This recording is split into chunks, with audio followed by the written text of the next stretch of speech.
Hey guys, here we are, day before spring break, and we are getting ready to kind of wrap up of Mice and Men, and so there's not a lot to talk about today, so something to look forward to is that this video should be pretty short. I do think that it's important for you to watch it and kind of understand what's coming up and understand how it's connected to what we were doing with Of Mice and Men, but I'll try to keep it pretty short so that you can, get on with spring break as much as that's possible over the next 9 days.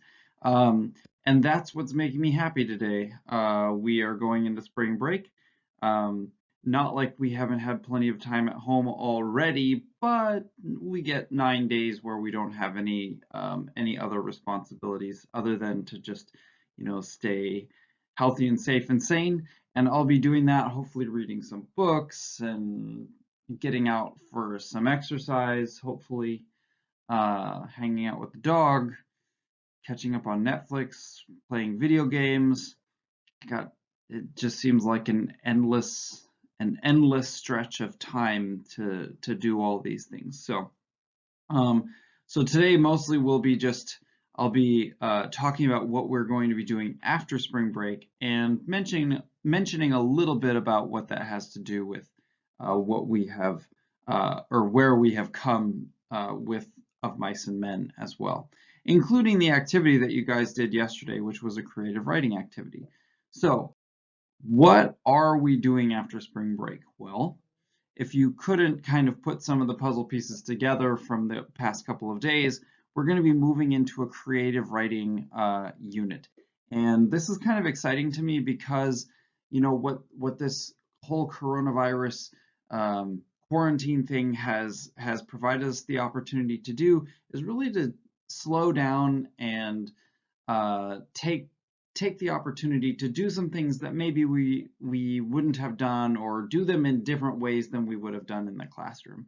And so all year long, we have been focusing on basically academic writing, which is a really important skill. We need to know how to read something carefully, how to understand it, how to write about it with a claim and evidence and elaboration and a conclusion. And we've practiced tons of that. We've expanded it into whole essays, and we've done a really good job.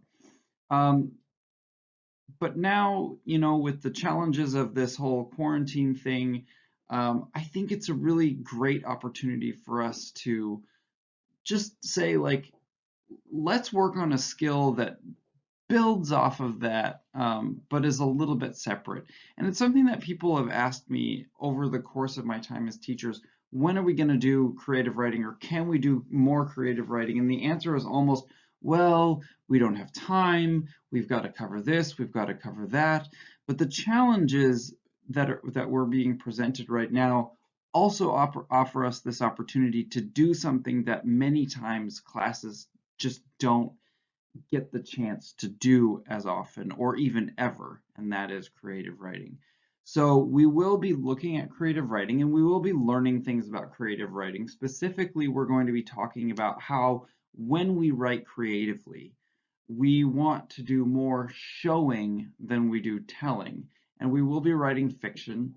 You get the opportunity to write a story, um, which for a lot of people is what they wish they could do more of in English class. And if you're not one of those people, hopefully, you find some form of enjoyment in this anyway.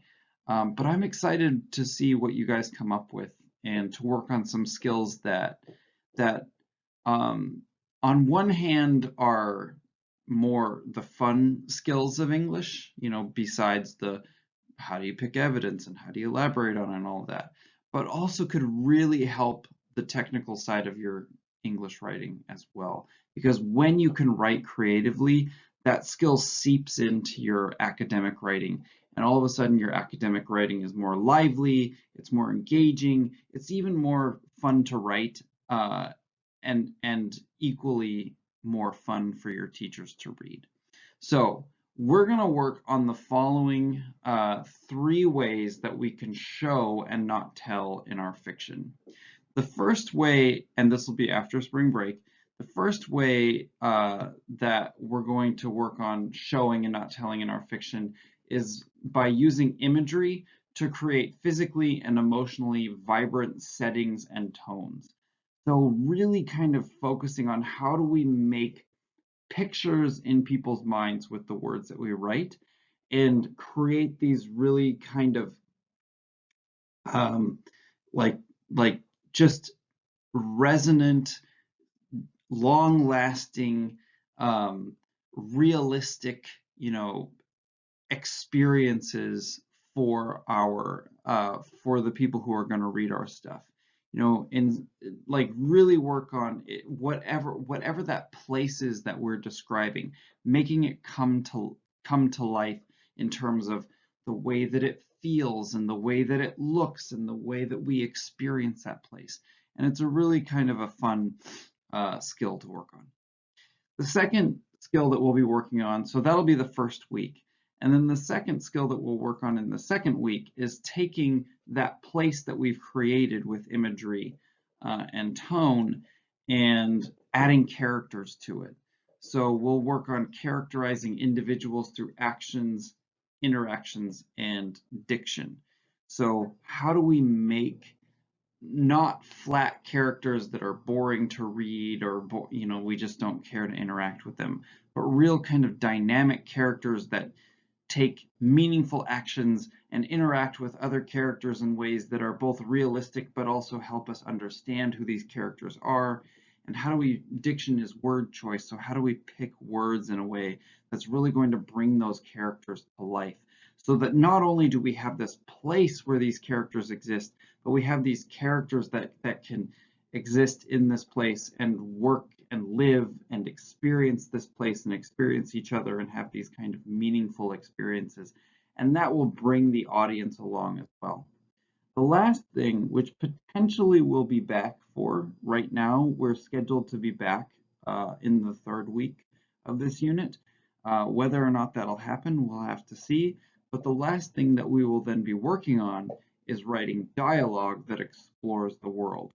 So then taking those characters and not just having them in the world and are interacting with each other in the world, but really working on how do we make sure that when they're talking to each other, that they're talking about the world in a realistic way. And then also working on how dialogue can establish conflict, because all good stories have conflict. If there's no conflict, there's no story. And then also creating the voice of those characters, making them just a little bit more vibrant and realistic. So those are, to me, these are really fun things to work on. This is my favorite part of English, is the creative writing part of English. It's what I went to college for. My 4-year degree is in creative writing, and I don't get to teach it that often. And I'm excited to work on it with you guys, and I hope that you guys are kind of excited to do something that lots and lots of classes ask for, and very rarely do we get the opportunity to spend as much time on it as we may have this year. So you guys are really fortunate in that way, and I hope that you look forward to doing that over spring break.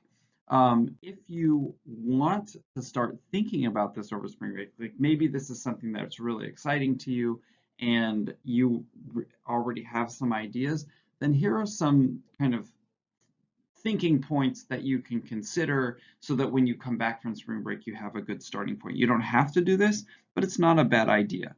So you can start thinking about your world. So what kind of story do you want to tell? Do you want to tell a mystery? Do you want to tell a love story? Do you want to tell I don't know, a fantasy? Do you want to tell realistic? Like what kind of story do you want to tell? And then what kind of world does that story take place in? Is it our world? Is it some other world? Is it, uh, is it a world that's similar to us? Are these people going to, are the people who live there going to be similar to people that or are they going to be completely new? And that gets to the third question: what kind of people live in this place? Make sure that you think about the different types of people, right? It's not just going to be teenagers, it's not just going to be parents, it's not just going to be teachers, right? It's going to, like, all kinds of people live in this place, right? If it is a world where it's mostly going to be a story where it's mostly going to be teenagers, what kinds of teenagers, right? Like there's so many different kinds. So what kinds of people live there? What do these people want and what do they need? What are their desires and what are their necessities? What keeps them going or what pushes them forward? Um, and then finally, uh, how far will they go to achieve those things? Because that's really going to be the nature of conflict and telling a really interesting story. Now, of course, the story will unfold slowly as we make sure that we're creating this world and creating characters, but knowing kind of that's where you want to take the story eventually is really going to be kind of the fun part of this unit. And again, I'm really excited to work on this. This is all kind of new to me. It's fresh. It's exciting. It's engaging, and I can't wait to get started after spring break. So enjoy your time off, and I look forward to seeing you back here, healthy, safe, and sane after break.